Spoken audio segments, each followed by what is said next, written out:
divine command theory. So we have values are grounded in God's nature and essence. So he stands as the paradigm of moral goodness, right? So it's things are judged as morally good or bad to the extent that they match God's nature in some way. So we could say that because God is a person, persons are valuable. And because God is essentially loving, love is a good thing, a morally good thing, and so on. Moral duties, on the other hand, are grounded in God's commands to us, thus divine command theory. And these are either given explicitly through some form of revelation or implicitly through something like conscience. The intuition here is that duties typically arise from commands from qualified authorities. So if you think of like a policeman who's a legal authority and he commands you to do something, then you have a legal duty to do that. Okay? But God, being the paradigm of moral goodness or moral value, he's uniquely situated to be the perfect moral authority, and so his commands, he's a qualified moral authority, so his commands give you moral duties.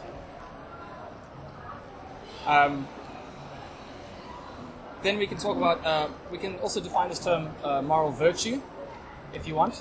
So a virtue would be is a habit that is directed towards doing good and right things, as they're given by God's nature and commands. So the moral life would involve developing virtues that sort of align yourself with God's nature and commands. And then I thought we could mention this as a last thing, is that because moral duties and values sort of arise directly from God in this way, it would seem that so would our personal motivations to follow them would have to sort of, in some sense, flow from God directly. So from a Christian context, I imagine this looks like something like, we want to follow God's commands and be like God because either we desire to be with Him, and we love Him and desire to be with Him, or we are afraid of His punishment, which is perfectly just and fair because He's perfectly good. Okay? Or both. Yeah, both. Yeah. Sorry, that wasn't either or, wasn't it? No, that's can be both and. So that's divine command theory, and I think that's probably the most common one I think held today by particularly Protestants who've looked into sort of meta-ethics and try to be more clear about what they want to hold. Now we move on to natural law theory. Particularly, the brand of natural law theory I want to sort of talk about is the one from Thomas Aquinas, developed by Thomas Aquinas. And he himself was developing a natural law theory that came from Aristotle. Okay, so those two names come up quite a lot, Aquinas and Aristotle. I said that in classical theories, the term moral is defined up front before we even start laying out the theory. So I thought I'd do that first. Traditionally, the term moral just denotes things having to do with one's will. That's all it means. It means having to do with one's will. So, for instance, let's say we divide reason up into speculative reason and practical reason, where speculative reason deals with our intellect and using reason, applying reason to better understand reality and nature. And so we would say then the habits that lead us to good speculative reasoning or theoretical reasoning would be intellectual virtues, because it's related to the intellect. Practical reason would be relating to the will, and it would be applying reason to govern how we act and how we desire things and how we want things. And so the habits that lead to good practical reasoning, because they're related to the will, would be called moral habits. And this is pretty much how Aristotle uses the term moral when he does his ethics. So when he studies in ethics, he studies both the intellectual virtues and the moral virtues of humans, and neither is really more important than the other in terms of the ethical system. It's not like, ethics just deals with the moral virtues. And the reason for this is that ethical virtues and moral virtues are both intellectual virtues and moral virtues are both needed in order to be a good human. That's effectively his motivation for it. So already we have a slightly different take on what we mean by moral.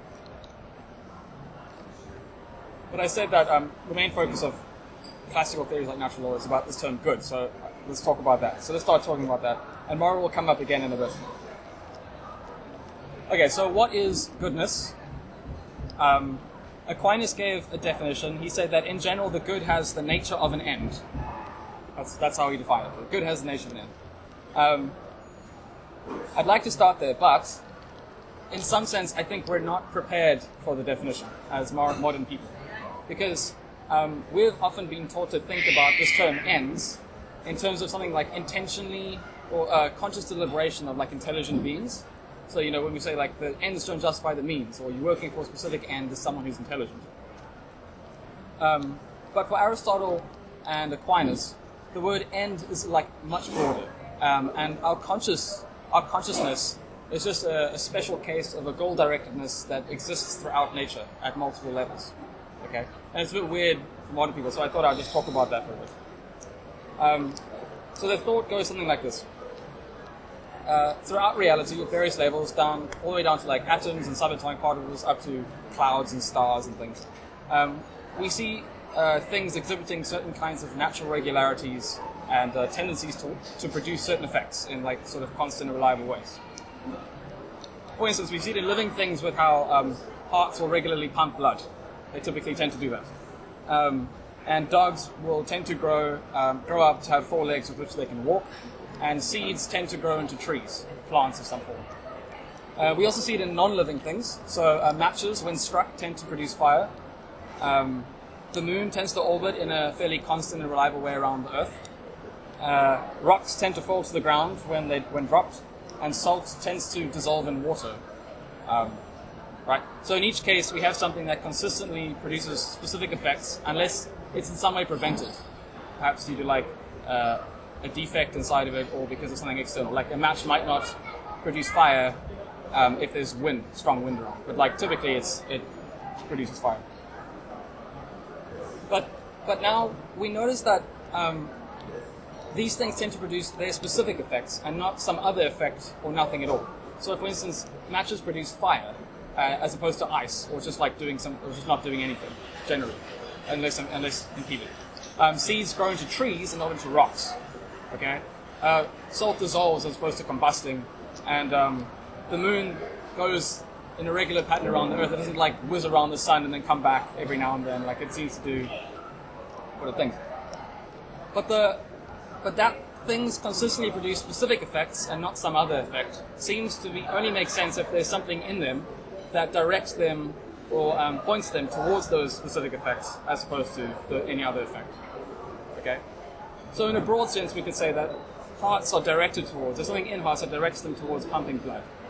And the development process of dogs works in some sense so as to produce an animal that can walk on 4 legs. And matches in some sense are directed towards combusting when struck.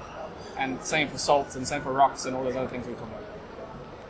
And at the end of the day, I think at the end of the day, we see that like everything that exhibits some form of natural regularity is in some sense directed towards producing those effects by its nature as some kind of end or goal, but not necessarily consciously, right? So like, we're not saying that matches intentionally move towards producing fire. It's not like they're intelligent things. It's just sort of something inside them that does this. And this sort of general teleology, you could call it, is what Aristotle and Aquinas have in mind when they're talking about the goal-directedness in nature.